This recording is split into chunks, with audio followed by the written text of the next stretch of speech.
Приехали на ремонт смесителя Gustavsberg. Вот такой смеситель для ванны. Ну, хорошая фирма Gustavsberg. Вызвали нас, подтекает с излива отсюда.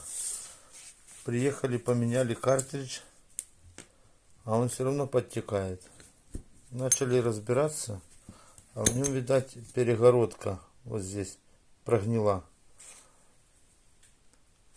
Потому что корпус в этих смесителях какой-то силумин, алюминий с порошком, или ну точно не латунь, он даже легкий для латуни или для нержавейки.